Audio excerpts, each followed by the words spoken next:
What's going on, everybody? Welcome to the Hot Pop Boys. We got a spicy one from Reddit for you guys today. The name of the thread is, why is Korean and Japanese culture perceived to be so much cooler than Chinese culture in the minds of many people?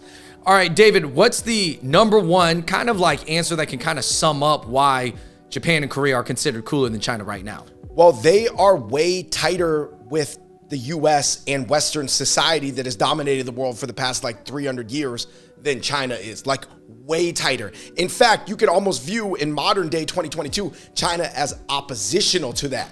So one's basically homies with the US and one's almost like the rival enemy of the US. Now we're gonna break down the mechanics behind all this. Okay, so Andrew, when you're the homies of the big dog, Andrew, there is something called cultural reciprocity. Now, cultural reciprocity means that the US is the big dog, right? Or UK, you know, UK to Japan, the US to Korea. So they're sending over like code words, right? Like a coding language. And there's the streams of the coding language going over there to be learned. Then they're putting it through their local processing plant.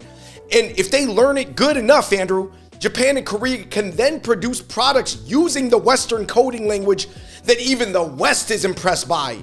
Where the West is like, oh, I never even thought of that. You guys took what we taught you guys and made something even cooler because you guys mixed it with some other stuff. Well, for example, let's just use Japanese car brands. Toyota, Honda, obviously cars were invented in America by the Ford company. But then Japan, over time, was able to develop these super reliable, super efficient cars, better and more efficient than American cars. And then also now, obviously, K-pop, which is a product of kind of fusing, you know, Western pop music and styles with Korean culture. I mean, the Korean language, you know, a lot of people, they can't really tell the difference between certain styles of songs. So that K-pop is being sold back to America in the form of like BTS. Andrew, you cannot also forget about cartoons and comic books over there becoming animes and mangas.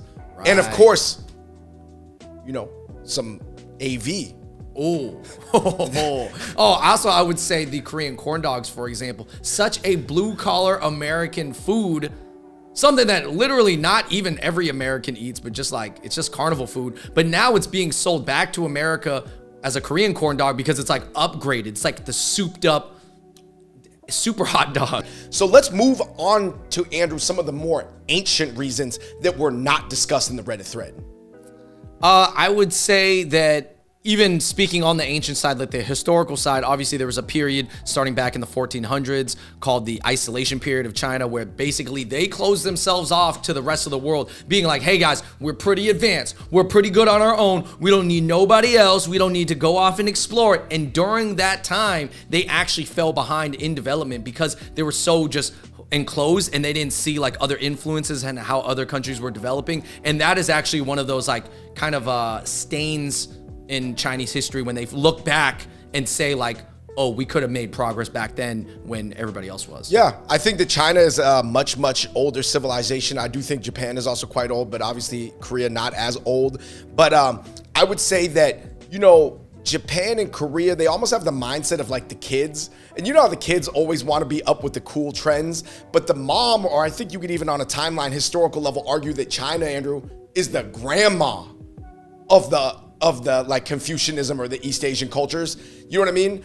In terms of the, you know, the other cultures took a lot of ancient influence, but the grandma cultures, Andrew, it's almost like your grandma. That's why the cool viral grandmas on TikTok always like get spread around so much, because your grandma's probably not like that. Well, because grandmas literally represent the ancient culture. So if you're talking about China is like, let's say the grandmother culture, but then Japan might have been the grandkid or the kid, and then Korea is definitely the grandkid. Yeah.